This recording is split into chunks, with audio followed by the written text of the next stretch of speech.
and welcome to today's stream. First thing is I want to share with you that I'm super excited because this morning I had an epiphany about how I'm going to reframe this paper that I got a super difficult revise and resubmit from a very good journal, and I still don't know how to do it, but when I came up with the idea, it just feels right, and I guess I wanted to share this with you because I'm happy, and I like you all, and also because I really wanted to highlight that that inspiration does play a role sometimes. Obviously, I've been reading papers for like the past 5 days, so that probably prompted my inspiration, but nevertheless, super happy. Again, execution may be a little bit difficult. I don't know if I'll be able to pull it off, but it just feels right. Just feels right. Anyway, so today I want to sort of tell you a little bit about how I've recently changed my practice regarding time management and making sure that I write enough every day and so on. Okay, and so as you might recall from previous videos, I actually use a time tracker to make sure that I write 3 hours every day. And what I want to share with you is that the real reason for that is that most of my time is actually spent on like writing new projects. And when you write new projects, or has been so far, when you write new projects, there's a lot of lack of confidence and insecurities coming in. So I really, and that like leads you to procrastinate. So, having the 3 hours just make sure that I don't procrastinate. Also, it's important to keep a balance between, your work life and your life outside of work. And disciplining yourself to write 3 hours means that you don't write more, and so that you can spend time with the family. Now, I have a 20-year-old son who is no longer super enthusiastic about spending time with me. He has better things to do. And so basically what I decided to do is I basically finish working every day at 5, between 5 and 6, normally at 5. Which still gives me plenty of time. I live on my own, so I have plenty of time to do my things, have fun, and so on.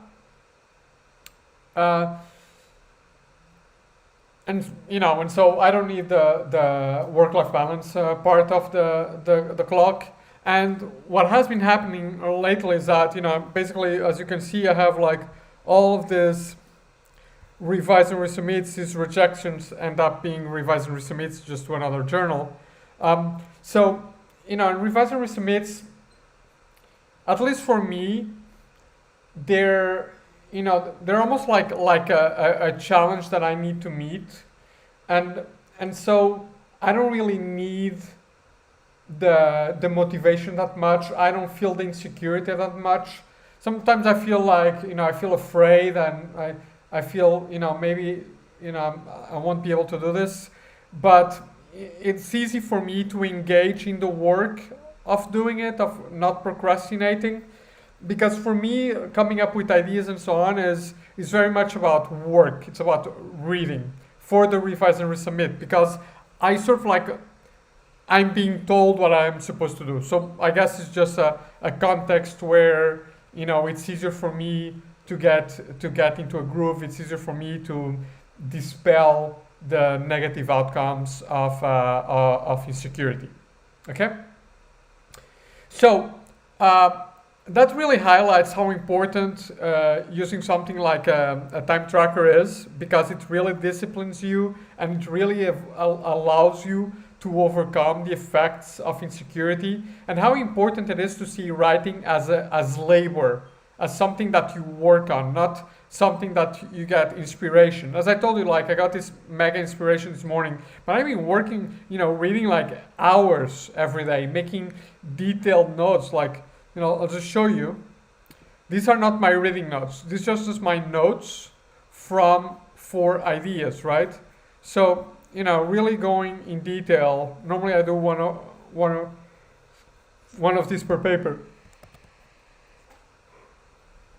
Really going on detail on this. So, should you drop the time tracker? I would say, if you're like me, if you're working on something new and you want to fend off insecurity, don't keep using it. But if you just have your flow going and you're able to keep a nice work-life balance, and I know this is challenging at these times, especially for people with young children, you know, then definitely drop it and allow yourself to take a little bit more of the flow of writing. Okay, so that is it. A very short video today. Hope you enjoyed it, and I'll catch you guys next week. Thanks so much. Have a good one.